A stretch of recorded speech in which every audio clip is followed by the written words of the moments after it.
right, welcome back, and thank you for staying with us as we are looking at the impact of the anti-government protests on the tourism sector. We began on a positive note, and we are just delving into, how this has really affected this sector, and also, of course, what needs to be done to sustain the success that has been reported within the tourism sector.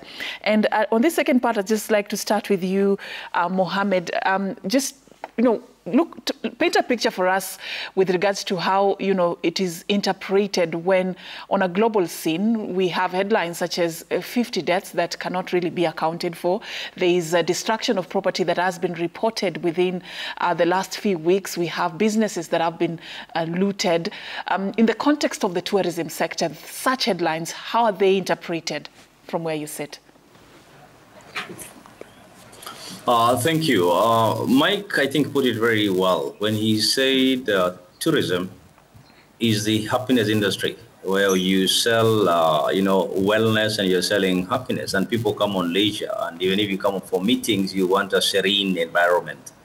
Now, when you get headlines out there to say, or images that are disturbing, then you'll be very worried. It's like today, if you are offered to go on a holiday, let's say Syria, or you are told to find your way to a place like Iraq or even Kabul, when they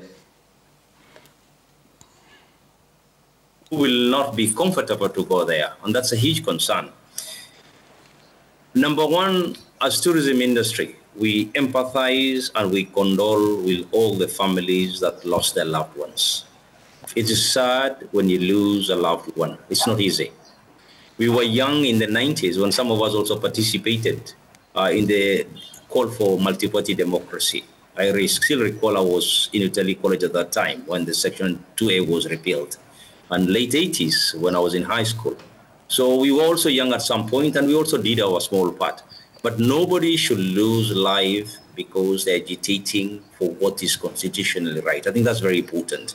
When it comes to tourism, violence and tourism don't go together. Then they do not go together. Normally what happens is that when there are clashes in a country or at a destination, tourism is always the first one that is affected and is the last one that recovers. That's the reality. That's the sad part, because tourism is not like manufacturing. You open your manufacturing line, you do what you want, and things may be stored because there's no market, and then tomorrow you can take them to the market. A hotel room is the most perishable item in the market today. Even tomato is not that perishable, because a room that has not been sold, an air ticket or a seat that flew empty, you can never recover it. So that is the balance that we need to strike. But the images that go out there, especially today, the only appeal I also want to make to people is please do not recycle old images to try to gain traction or to gain clickbait. That's also not professional. It's also not ethical. I am not suggesting that we sweep things under the carpet, but at the same time, I see a lot of old images being recycled. Like, for instance, yesterday, a well-known blogger was recycling an image where we had immigration queues that happened, I think, 2 years ago. And he was saying that, look here, foreigners are leaving Kenyans in very large numbers, which is not true. If anything, the numbers that are arriving in Kenya is so huge, unbelievable. And the same JKIA, by the way, is also serving East Africa. It is 40% of the tourists that go to Serengeti and Manyara through Arusha and Namanga Post actually come through JKIA. So JKIA is just not a small airport that serves only Kenya. So the images that we send out there is very, very important. And then finally, in our language, Swahili, which is our national language, the word mgeni serves both for a foreigner, when you're referring to a foreigner, and also when you're referring to a guest. That's the beauty of Swahili, because we actually consider everyone to be a guest. And I must commend Kenyans. Even in our worst moment in 2007, 2008, not a single tourist vehicle was targeted. Not a single tourist hotel was targeted, because we all know the importance of tourism.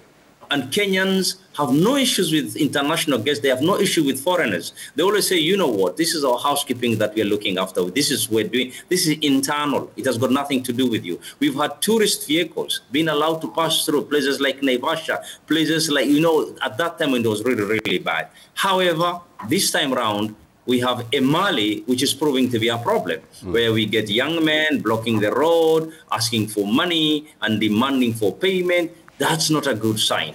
This is internal matter. It is our own whatever. Let us not interfere with these international tourists who are bringing in that much-needed forex. Thank you. Thank you. Lisa, just coming back to you, earlier Macharia mentioned that we lose a day a week, because of the protests that are currently ongoing. From your own approximations, let's talk money. Yeah. So for us, as we know, I think Kenya has single-handedly opened up tourism for Tanzania. Right, and our only coast competitor is Tanzania in terms of beaches and the offerings. It's the same Swahili culture that runs through. So if we're selling culture, tourism, and safari that is very close, still within the coast, it's Tanzania. So as we are not getting the new bookings, we're losing it to Tanzania. And by the time we're now, like Mohamed Harisi said, we're going to be the slowest to recover. How do we recover that market? How do we convince people that have had such a good time? And Tanzania is upping its game. They're not slowing down. They're going faster. They're getting, as when Mike was talking about these investors that we're losing right now, because also there's no new investment, because people be like, let's see what's going to happen within Kenya. Yeah, we don't know how far this is going to escalate, how much longer this is going to take. So we continue to grow. We're growing other markets instead. So when we're talking about numbers and how much we're losing in numbers, it's going to be exponential the longer this will play out.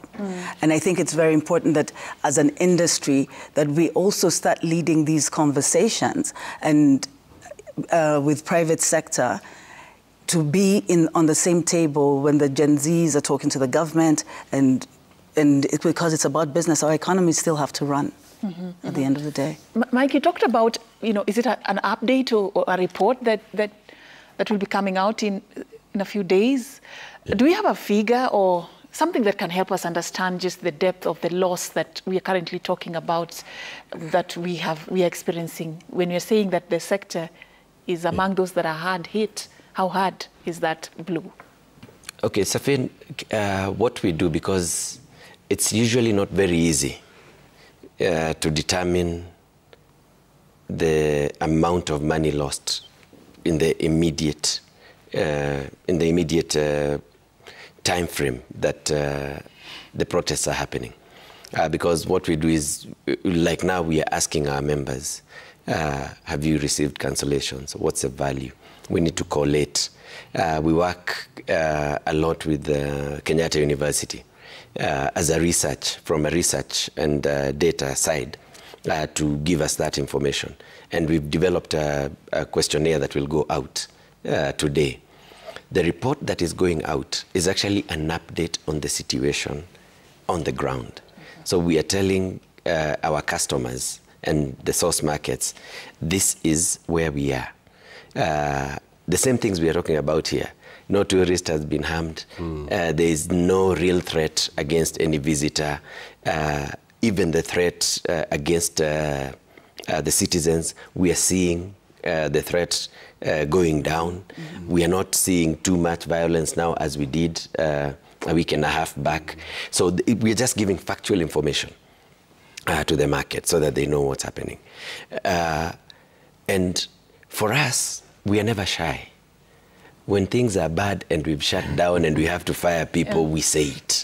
Yeah, we actually come. How do you balance we come and say it. You remember during COVID, we came out and said, look, we have to fire all these people. If you don't do A, B, C, D, people will lose jobs. we never are shy.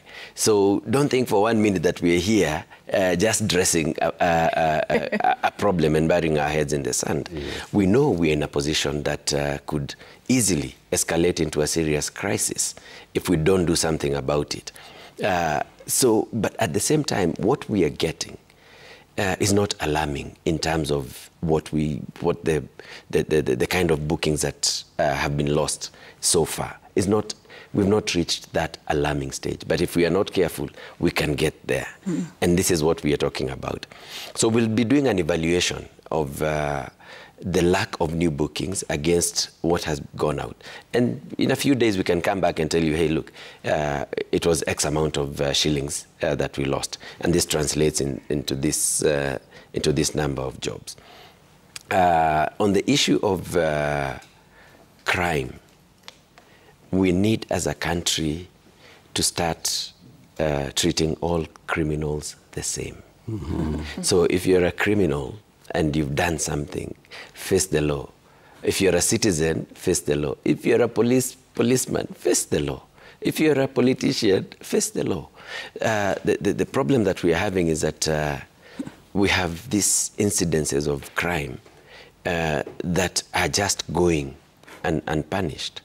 We've lost 50 lives. Somebody has to be responsible for those lives. Yeah, whether it's one person or it's 50, we've got to be responsible.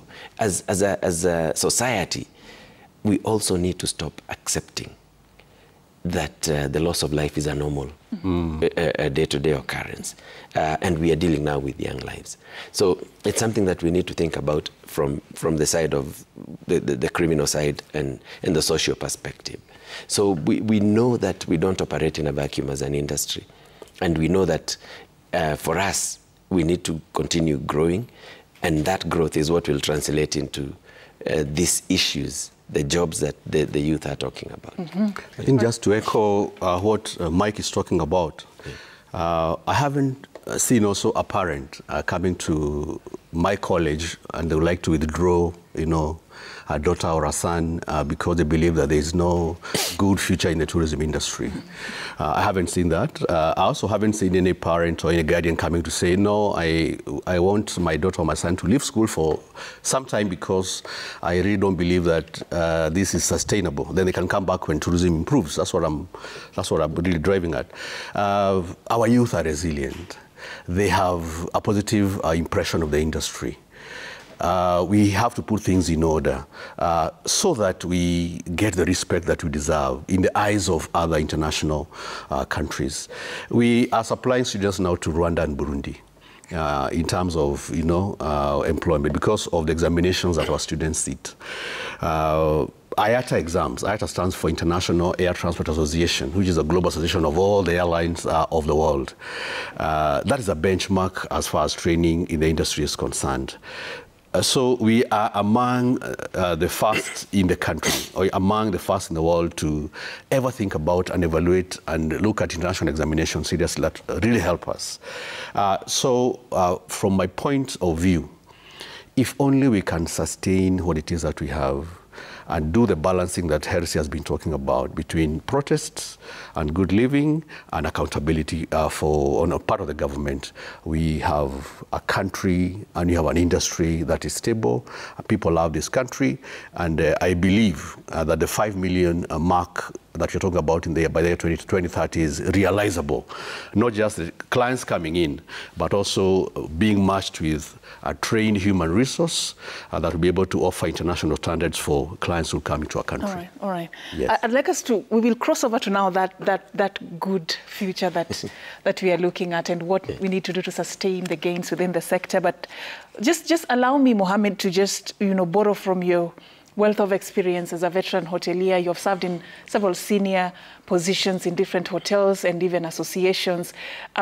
Just help us understand, what's the worst that has ever happened?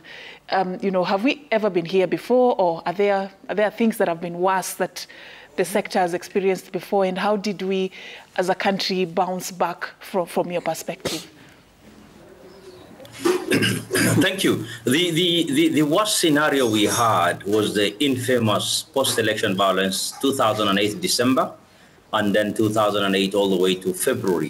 60 days of nothing but turmoil, where we had serious cancellations and people being evacuated. That's the lowest we've ever come to, and when I remember about it, it was a terrible, terrible period. I remember it happened just before, 2 days before New Year's Eve. I was general manager at Sarova White Sands, largest resort on the Kenyan coast, actually you can say East African coast, and all the hotels were extremely busy, full, totally. And within a week, all the hotels emptied. From 600 plus guests, at one point we were left with only 14 guests because they couldn't find the right seats to go back home. And the resort became a ghost house. That was how bad it was. And in the next 2 months, it was nothing but just we were watching how people are going home, and people are being flown. Aircraft that especially charter aircraft at the coast, were flying in empty, but flying out full. That was the lowest moment. And we can't thank enough, the late Kofi Annan, who came in to actually salvage Kenya. That was the closest moment Kenya ever came, to go over the cliff. And there will have been no point of no return, I must tell you. It was extremely bad. The current Gen Zs were babies at that time, were young kids, some of them probably 5 years old, 10 years old. So that was the worst moment. But Kenya is resilient. And Kenyans love peace, let me tell you. Kenyans are peaceful people. Kenyans will only act when they're really pushed to the cliff. And that's why I'm also challenging the government of the day to listen to the people. And number one is corruption. What has brought all these issues is corruption. We cannot run away from the fact that there are issues that needs to be addressed. And I'm very happy that young people are saying, look here, you're stealing our future.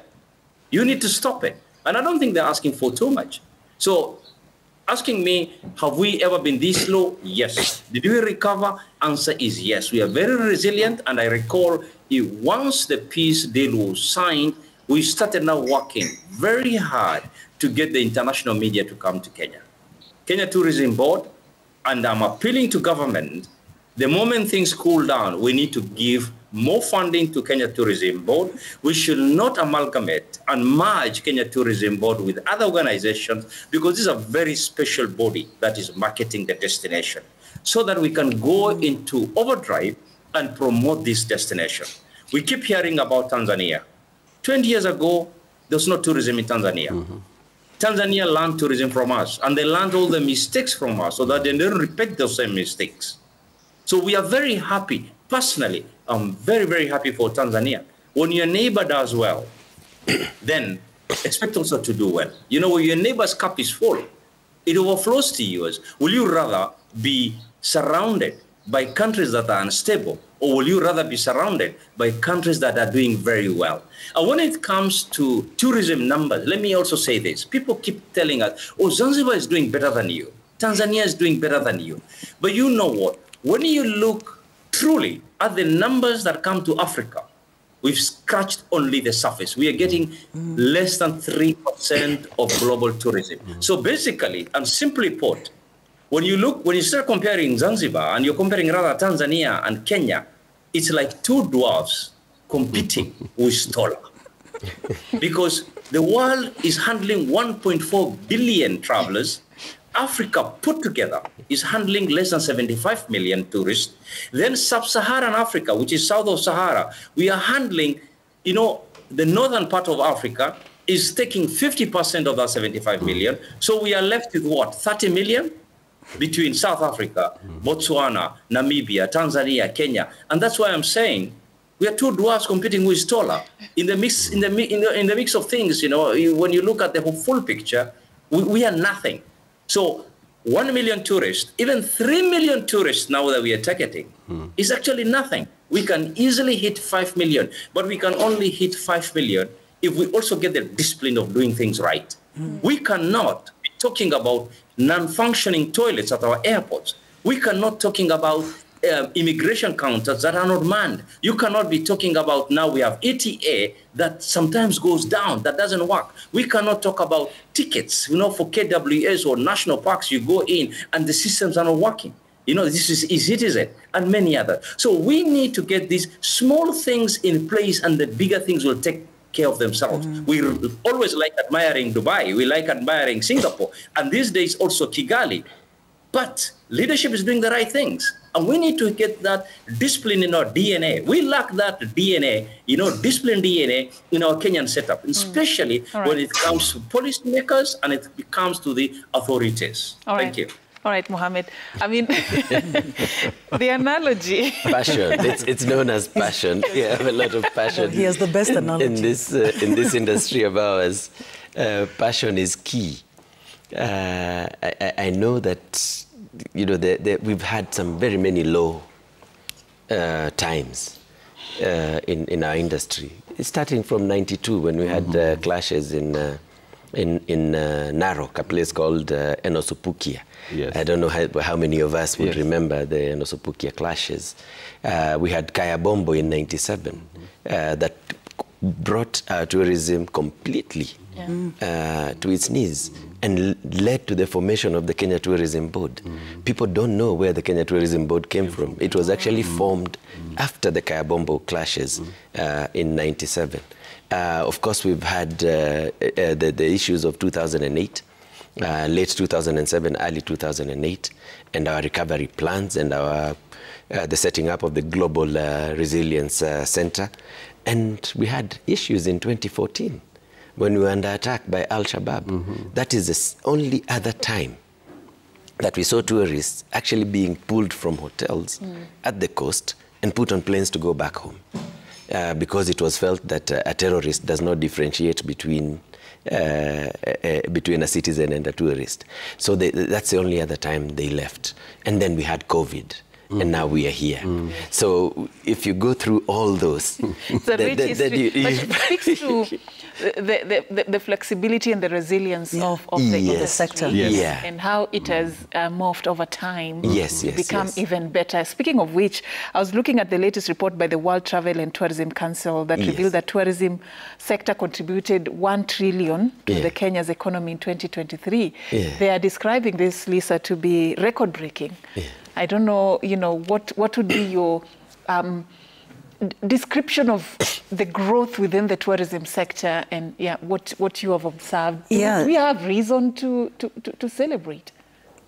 I wouldn't say immediately, but yes, I mean, this industry, as has been said across, is extremely resilient, and it used to be one of the top foreign exchange earners, and it has to be given the support for that growth, for the continued growth. And I think all these incidents that have happened that have halted, it takes us back. Like, you've made 10 steps ahead and then it takes you 100 steps behind.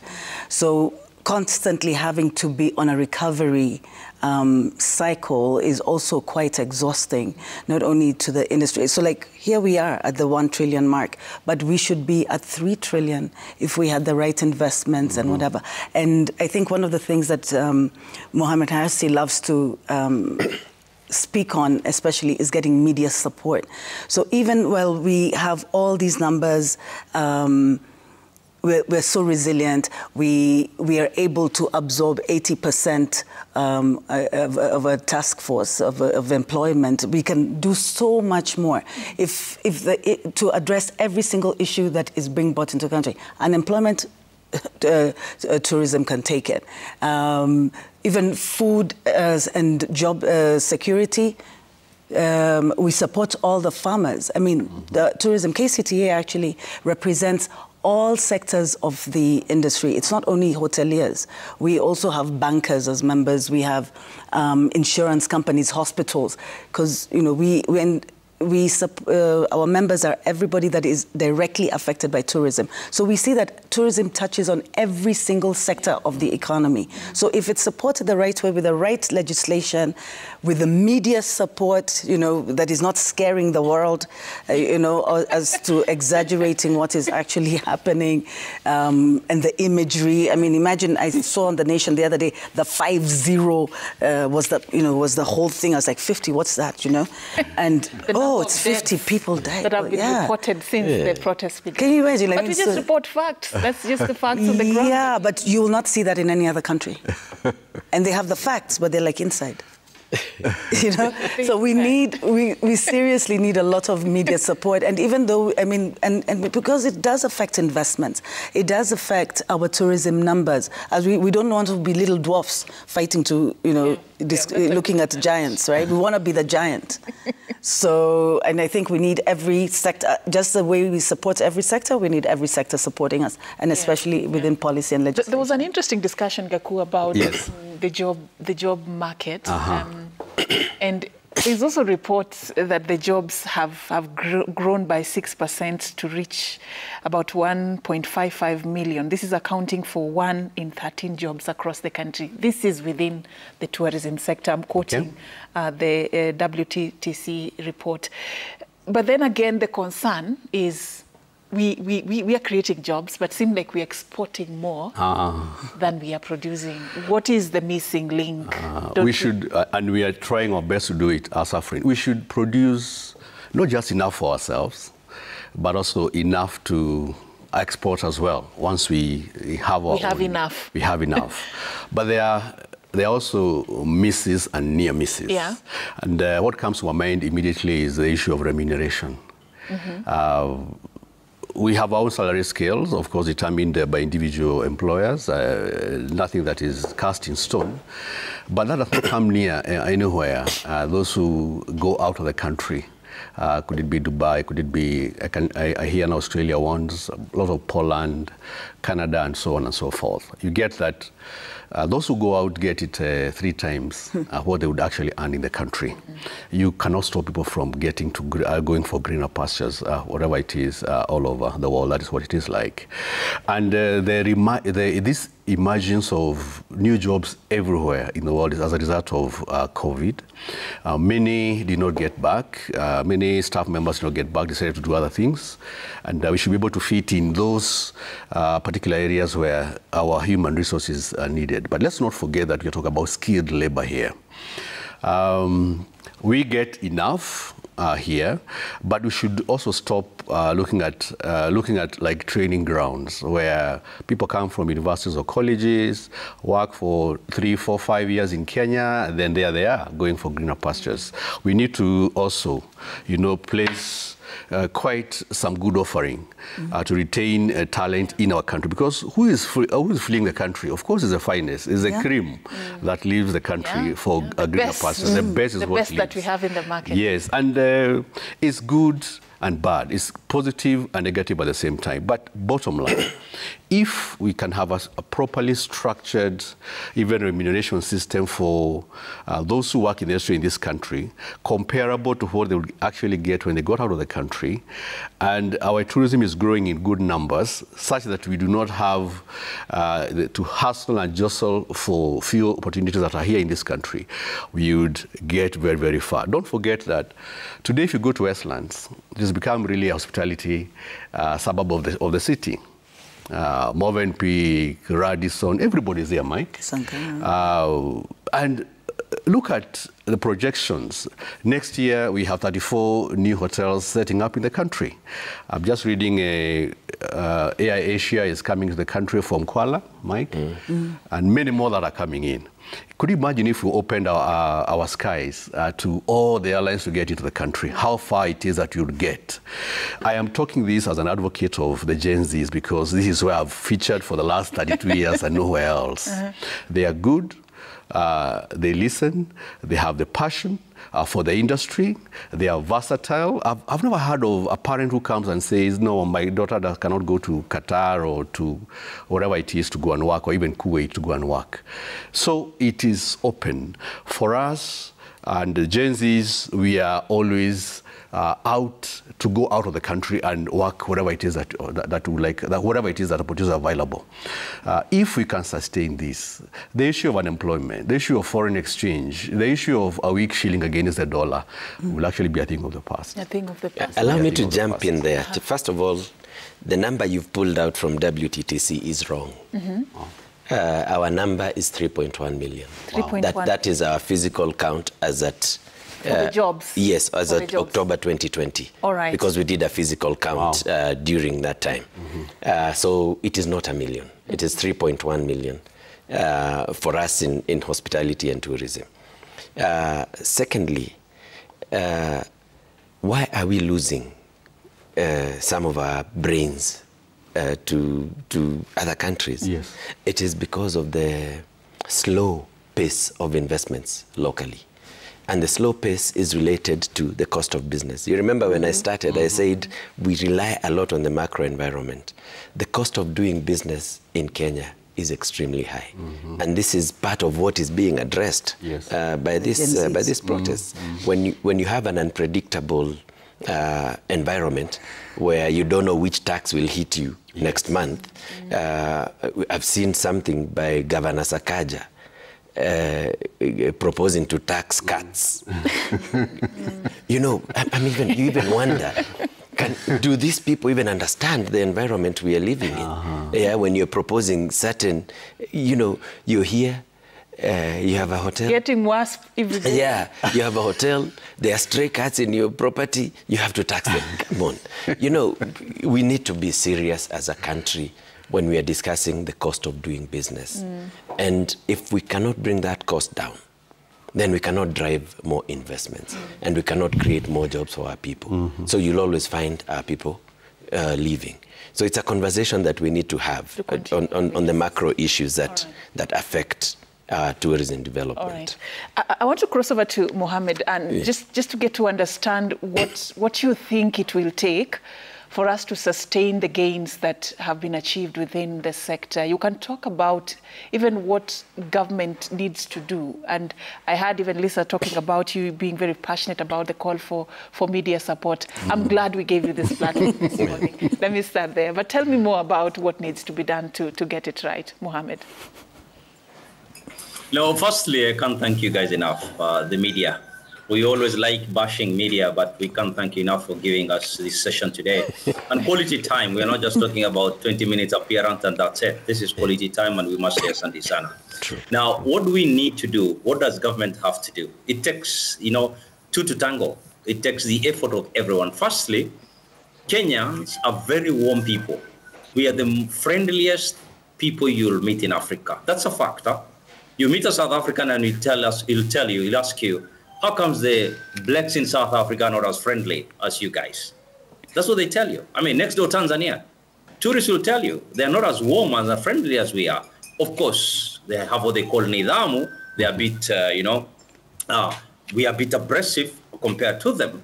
But Kenyans are very warm and friendly. That is something you cannot teach anyone. You can't go to a class and say, you know what, folks, today I'm going to teach you about attitude. You can't train anyone on attitude, all right? These days, we hire for attitude, which is natural, and then we train you for skills. Kenyans are going out of the country, and I have no problem with that, by the way. Let them go get experience and come back. When I was a young man, 24-year-old, 25-year-old, I spent 2.5 years in Saudi Arabia and Jeddah with Sheraton. And that really changed my perspective on how I see the world. These guys always want to come back home because at the end of the day, east or west, home is best. Now, we need to make sure that tourism industry is kicking. We have no less than 33 licenses. We had our hotel symposium in Diani at Neptune 3 weeks ago. 33 licenses for you to operate a hotel. And you have to run between one office to the other. By the time you're setting up, you're already tired. That is something we need to change. Efficiency. Just next door. This day I don't talk about Singapore anymore, Dubai, I talk about Rwanda. In less than 3 hours, you can get all your licenses. You can't do that in Kenya. So number one is to sort out this licensing bit and remove all these hurdles. We are not saying that, hey, look here, we are not going to play by the rules. No, but make sure you remove all these hurdles along the way. Now, tourism, and especially international tourism, cannot work if you do not have air accessibility. And the biggest problem we have today is, I must say, the liberalization of our skies. I don't want even to call it open skies, liberalization, so that people can come in and airlines can fly in. If airlines are not flying into a destination, then it means people will not be able to get here. Today, everyone is looking at Kenya as an option because people are tired of Johannesburg, Cape Town, and the rest of the places for MICE. They want to consider Mombasa. They want to consider Nairobi. But when the MICE organizers globally, and mainly they sit in Dubai, most of them, and they look at Africa, and they try and place Kenya versus Rwanda versus South Africa, then they look at the numbers. When it comes to the air ticket, outright Kenya, we lose. We end up on number 5 and above, and that is how we end up losing that MICE business. So what do we need to do? This is something we've always been talking about. Open skies policy. We are not saying open the skies to a point that we're killing our national carrier. Our national carrier today, we have less than 35 aircrafts. You cannot claim you've lost something that you've never had. You cannot claim I have lost business that is coming from Germany because we have allowed Turkish Airlines to fly into Mombasa. Turkish Airlines, for example, is flying to 18 cities, 18 in Germany. You go to the smallest bundu, smallest village in Germany, and you say, you know what? I'm going on holiday to Mombasa, Kenya. When will Kenya Airways ever connect us to that? Kenya Airways is a great airline to have. We need to continue protecting it as well, and we need to continue supporting it, but not at the expense of the destination. I'll give you the example of South Africa. South Africa equally have an ailing airline, South African Airways. Totally ailing, worse than Kenya Airways. But what have they done? They've said, you know what? As we continue looking after South African Airways, we cannot ignore tourism, and we cannot ignore numbers coming into South Africa. So what have they done? They have allowed, just a simple example, Emirates 3 flights per day into Johannesburg. They have allowed 2 flights per day into Durban, into Cape Town, and 1 flight per day into Durban, which means South Africa is getting 42 flights a week from Emirates alone into South Africa. Then you'll turn around and you'll say, you know what, but it's going to kill our airline. Let me give you the example of Emirates.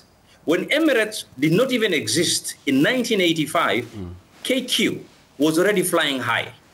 In fact, the EU came to benchmark with East African community to see how East African community works before EU was even formed. That's how strong we are as Africans. But the rain started beating us at some point, and we lost the plot. So it's very important that we allow these airlines to come in. Today, I'll also tell you for free, we are busy denying other international airlines coming into Nairobi. Emirates would like to fly into Kenya. Qatar would like to bring even more numbers even to Nairobi to bring us that MICE business. You make the flight ticket cheaper so that people can come in, they stay in the hotels, they go to the national parks, they do all these things. Now, next door Rwanda, let me just give you an example. Next door Rwanda are now tying up, they've already tied up with Qatar Airways. We also must tie up with a reasonable transparency is key. Let's not kid ourselves. The reason why these young people are saying they want to occupy JKIA is because of the issues that are coming up. A senator has clearly said papers have been signed that a deal has been made for JKIA for 30 years or so, whatever. That opaqueness should not be accepted. And that's where, simply put, when you do that, you undermine all the efforts that we make as tourism players. Good governance is not a choice, it's a must, and we must do it. All right, Mohammed. Lisa, do you agree that we are not being really authentic with ourselves as a country? We are too ambitious, to some extent. He's raising very fundamental concerns about how we are going about the complexities we are facing as a country. Do you think we are missing it in terms of addressing? I mean, transparency, okay, let's just say our country is more opaque than it is transparent. And I think this is what the Gen Zs have been talking about. And for us as tourism players, transparency leads us. I think Mr. Macharia had also talked about that the rule of law. This, that a crime is a crime is a crime. And that actually gives the tourists extreme safetiness, because they know that if anything even happens within the destination, that at the end of the day, there's rule of law. And now when we're seeing, people who are more Kenyan than others getting away with murder at the end of the day, then it makes it more insecure. And that really affects not only tourism, but every single sector of that tourism. Are we ambitious as a country? Yes, because why not? Right? We know what we are capable of doing. And when we do not have those safety nets, the policies that are going to support our ambitions, then that's where we fail as a people. And I think that's what Gen Zs are seeing. There's like, these people are biting into our future. You know, we have to secure it for ourselves because our parents didn't. I've given birth to 4 Gen Zs, you know. So all the best with that. So, you know, and I'm seeing, yeah, so I see how much they're guarded about their future. You see them more concerned about the forests, about sustainability, you know, because are they going to have air in the future? Are they going to be taxed for breathing, you know, at this rate if their cats are being taxed, right? So, yeah, I don't think there's nothing wrong with ambition because that's what drives us. It'll drive our education sector. It drives everything. Yeah. Mike, there was that talk by the government. I say talk because we are yet to see any tangible action to it, about cutting down on expenditure, and part of it was introduction of austerity measures that would include cancellation of too much meetings that are held, you know, in hotels, as they just try to work within what they have. Will that have any impact, or have you begun feeling the impact of the austerity measures by the government within the hotel and the tourism sector, the austerity measures to cancel the meetings that come to hotels, the conferences that the government used to host in hotels? How is that going to affect your sector? We've just started the financial year without a finance act. I think we are still on the 2023 act. And as industry, we do support austerity measures. We actually support prudent expenditure. Even if it means losing business? Is it wasteful to have a meeting in a hotel? That's a question. And we have to ask ourselves, why then is it only the tourism industry that is singled out when you're talking austerity? Everybody else is doing business with government. They are buying cars, they are buying fuel, they are buying food. Why can't they use the services of tourism? It's not wasteful. It is a meaningful venture.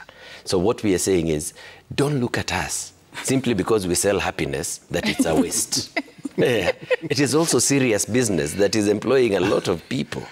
So we need to draw the line. And there are certain areas of government that when you look at some of the expenditure that you can see is pure waste. Yeah. You saw people questioning foreign travel. Yeah. The delegations, the sports the Olympics team, for example.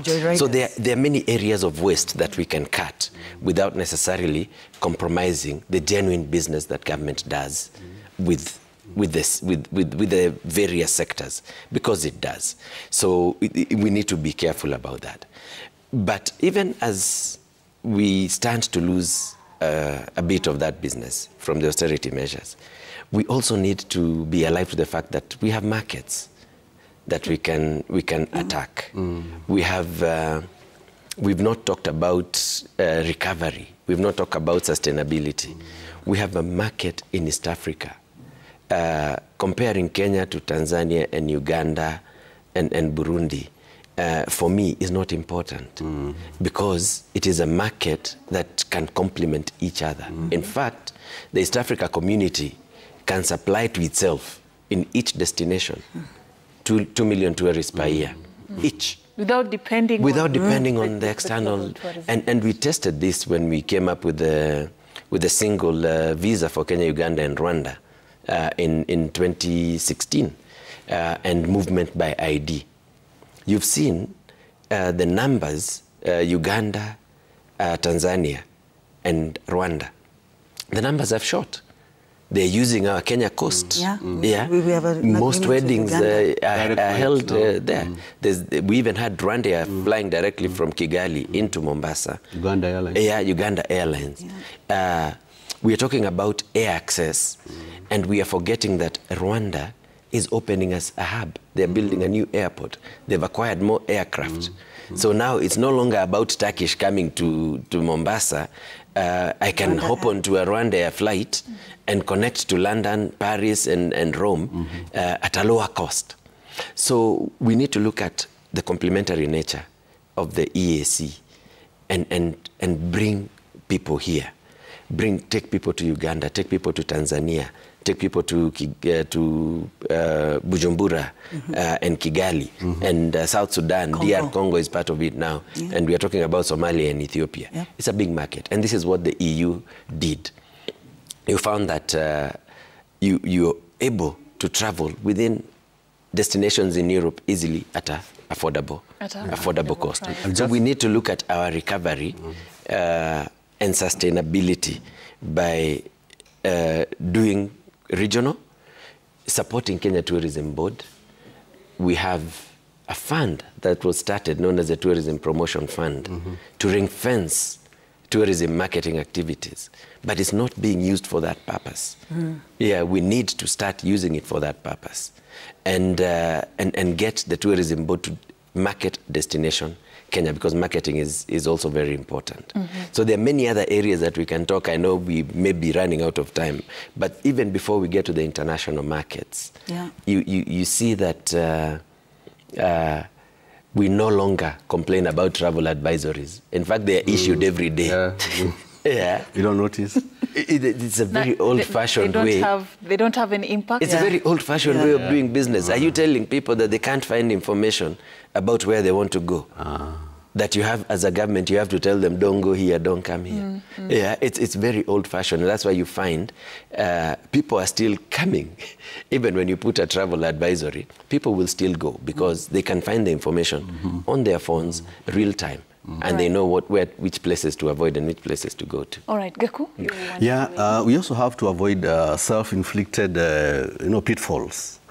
For example, the park entrance fee into the Mara now is $200, a jump from $80, and a reduction from 24 hours to 12 hours. That is, of course, self-inflicted. As much as we want to have tourism recover and be stable, you also have to be very careful to avoid such. We also selling Mara as a wilder-based migration destination, which is fine, but that takes place 3 weeks or 4 weeks in a year.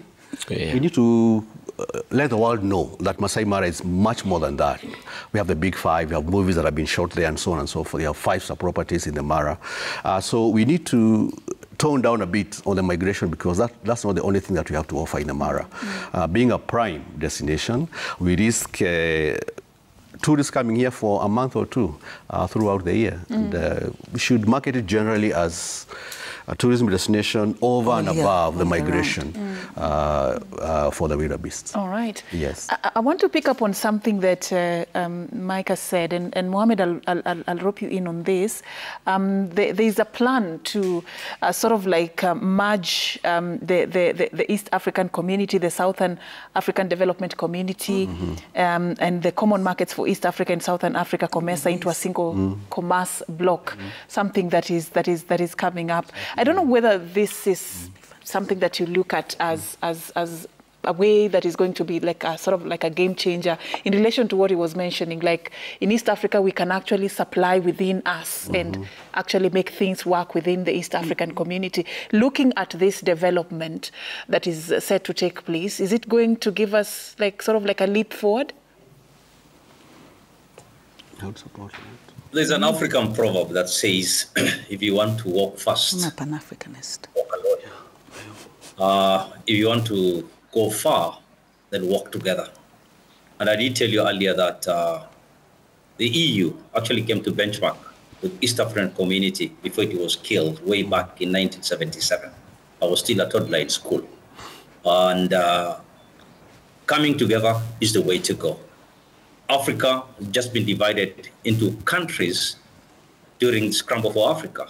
But in essence, we are one. Simply put, probably you can divide Africa into 2 or 3 regions. So for us to come together, we've already come in together as East African community. Then we have the COMESA, There is no reason why we can also not partner even with SADC so that we are one destination and one region to trade, and you're opening borders. I still recall around 10 years ago, I did a road trip from Amsterdam all the way to Stockholm. I only realized that I was getting into another country when the number plates on the road, on the vehicles, was changing. It's when I realized, oh, wait a minute, we are now in Germany. We are now in Denmark. Oh, we've just crossed into Sweden. That's what it means, when you've got proper open borders. But we also must put measures in place so that things are done correctly. Yep. But we always talk about security, and to a point that we actually forget that there's also business, that needs to be run. Now, coming to the region, COVID taught us one thing, that you need to look at the diamond next door.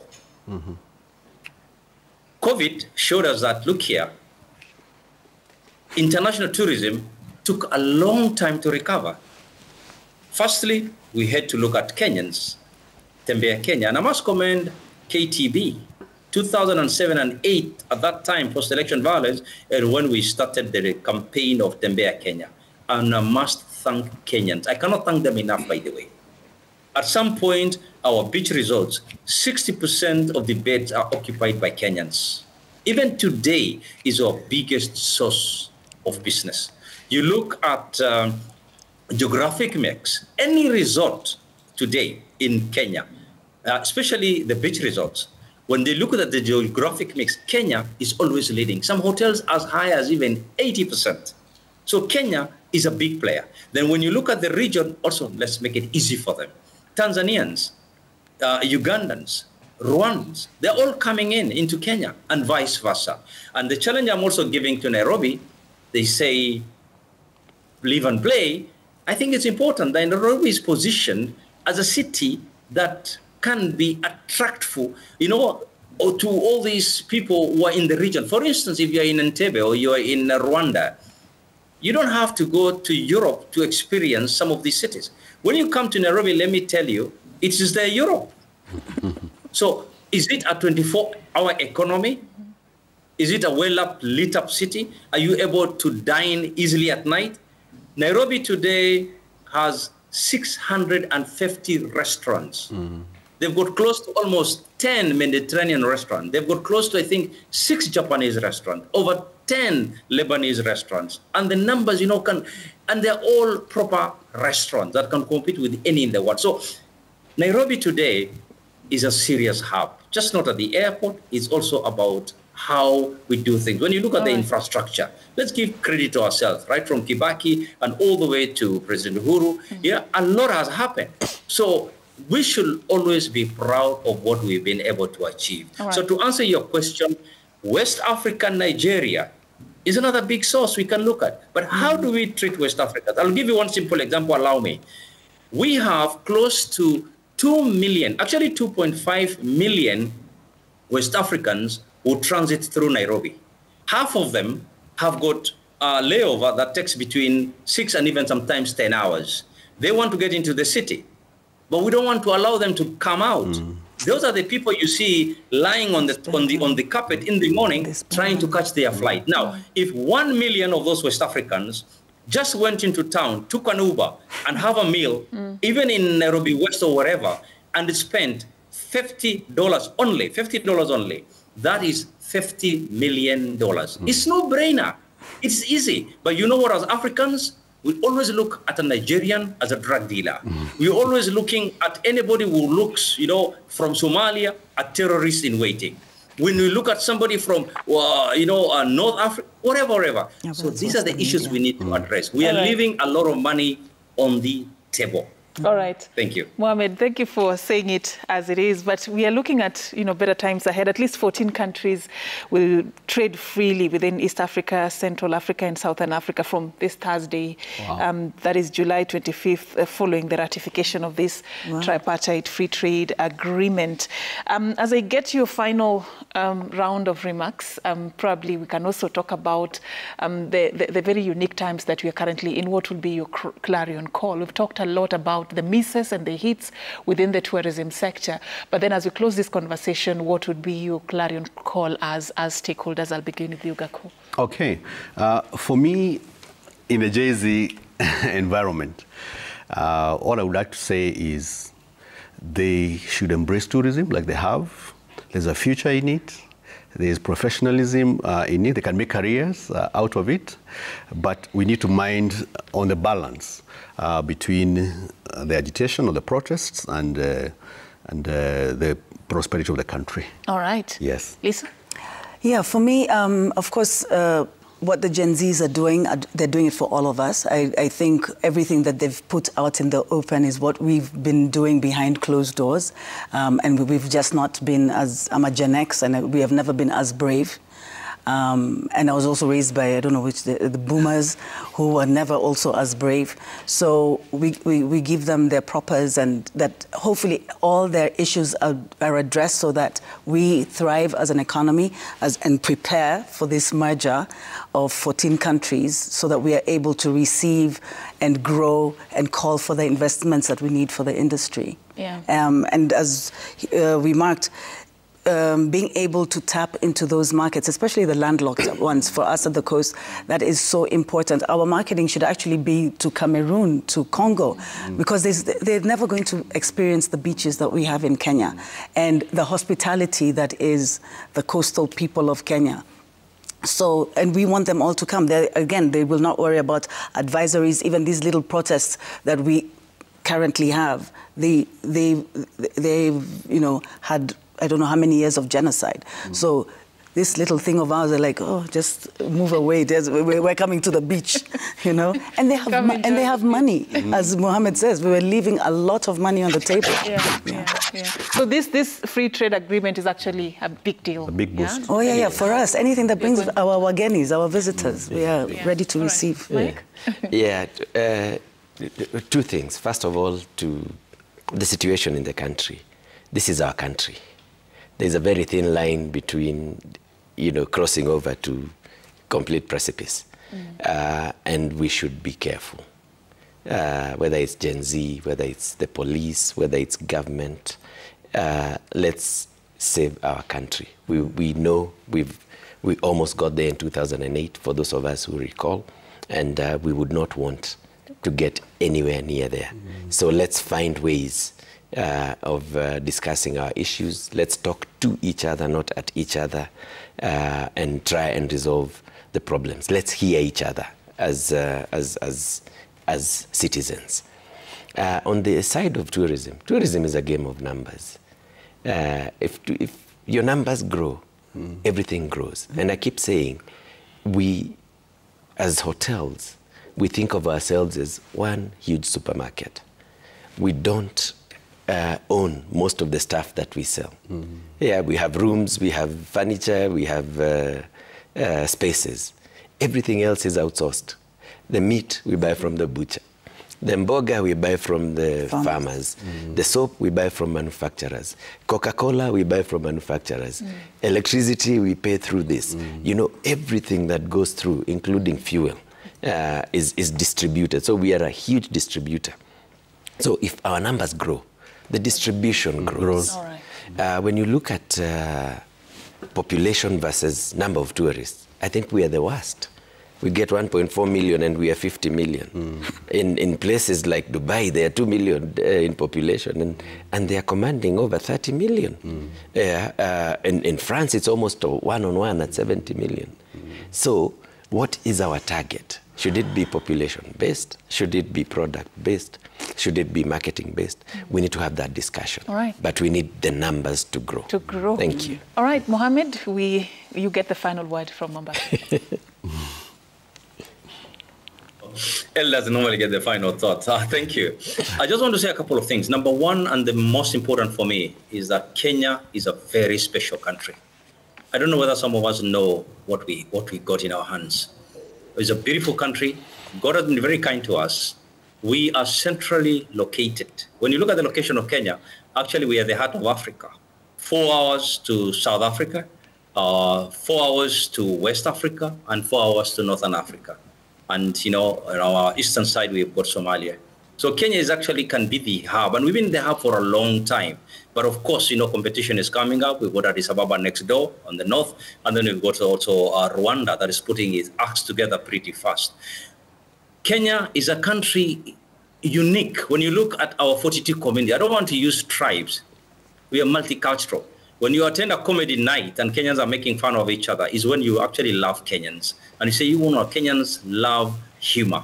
Kenyans are very warm and friendly people. Let us not lose that, And when you look at our weather, Kenya is a country where you've got white sandy beaches, and you can actually go up north and enjoy a proper, desert. And these days, the road between Isiolo all the way to Moyale has been tarmac, Chalbi Desert. You can never see that in any other country. So my fellow Kenyans, and especially the government, please listen to the Gen Zs. It's their future they're looking at. To the Gen Zs, please act with restraint as well.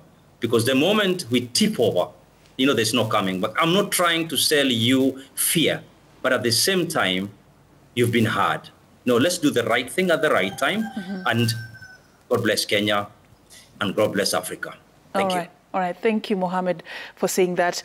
I'd like to sample a few comments that our viewers have shared with us this morning on the conversation as we close this particular segment. And Asamo_, you're saying the loss to the tourism sector because of the demos are less than what the economy loses because of corruption and bad governance. Right. We have Remy Butia. The ongoing protests in Kenya are undermining a nascent recovery in the nation's tourism industry. This sudden downturn has not only affected tourism revenues, but has also had a ripple effect on the broader economy. We have Godi Barasawere. The only way we can get our tourism sector flourishing is by having someone with the tourism expertise as CS in that very department. Anything less of this will yield no profitable output. Engineer Lazaro, you're saying the ongoing turmoil in the country at the peak of the tourism season helps our neighbors to boost their economies. Both sides should swallow their prides and embrace dialogue. All right, and we have one last one here. Insecurity during demonstration obviously have scared away tourists from abroad to our country. This Generation Z group have totally affected our economy. Tourists cannot travel as they are not guaranteed of their security. Itabidi we pray for our country. And you're right, Wakasiaka, we need to pray for the country. Indeed, a lot is happening. Thank you for creating time for us this morning. I've been having a sit down with Mike Masharia, the CEO of the Kenya Association of Hotel Keepers and Caterers, and also Lisa Kibutu, board member, Kenya Coast Tourism Association, Charles Gaku, CEO, Air Travel and Tourism Studies, and of course also joining us virtually was Mohamed Harsi, former national chairperson of the Kenya Tourism Federation. Thank you so much, gentlemen and lady, for creating time for this conversation. Now we shift gears in a moment to the health segment, this being Wednesday, and we are going to be focusing on cervical cancer. We'll be hosting a clinical oncologist who is going to break it down for us just to understand what needs to be done, what you need to be aware of, the misinformation and even the progress that the country is making with regards to vaccination and screening for this particular condition. For now, allow us to take a very short break. We are back with that and much more.